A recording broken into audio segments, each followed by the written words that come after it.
Hello everyone, it's time for another Pokemon Sun and Moon vlog, this time on episode 7, and that's why Litten is a scamp.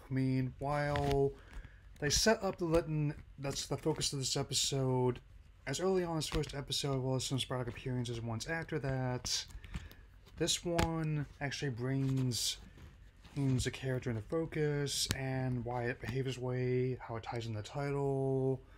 It starts off with Ash hitting the Pokemon Academy, and as you can tell from my thumbnail, that it makes off with most of his croquette sandwich, and he bemoans it in a manner worthy of the Heavy from Team Fortress 2.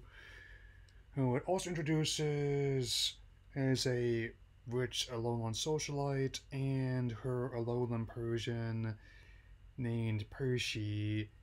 And despite what she claims is a rather foul git, but be that as it may, hey, it does show an interesting bond and when everybody's into the direction that this series took to become one of Ash's partners, oh, but more on that later. I actually think that it worked out better this way. You don't want to maybe be blow your stack too early. There's a reason why Marvel set up Thanos for later on. I didn't have him as a main villain right away, for starters.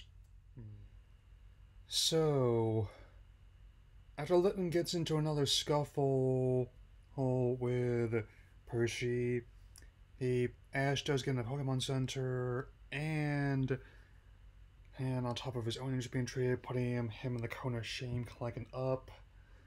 He also gets his other scratches bandaged up, and as it turns out, we get more of how sometimes a merchant in the Alolan Marketplace, who we don't find out until way later, is named Anela, by the way.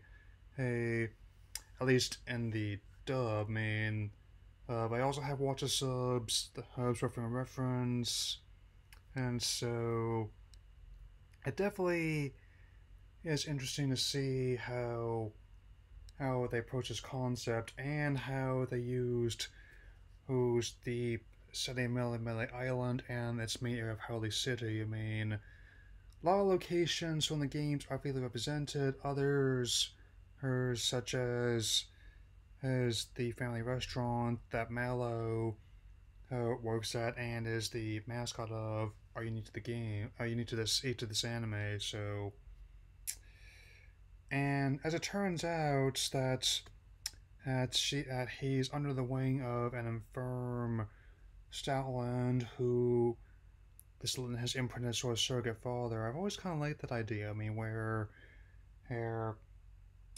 it's not really stated what happened to Litton's actual family, but based on what happens later, it's implied they're not around, to put it mildly.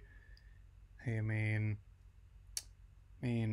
it'll be another matter for another day, and it'll be definitely something to really talk about. But overall, it's another episode that's definitely enjoyable and just a simple way of seeing how something as simple as food can connect people, well, especially given the circumstances. And given how fertile things are to Alola, well, some things have to be transferred over the mainland, others can be grown right then and there. And how to compare? Everything is delicious. So, like I said before, I'm not going to be scoring these episodes like I would when I was actually formally reviewing these, like with Black and White and X and Y. But this will be the more informal vlogs I'll be doing. Who knows? May even try to bring back the Pokemon Rambles if I feel like it. And in this day and age, so that will be it for now. And I will see you all again for the next episode, Lily's Accelerating Adventure. Alola.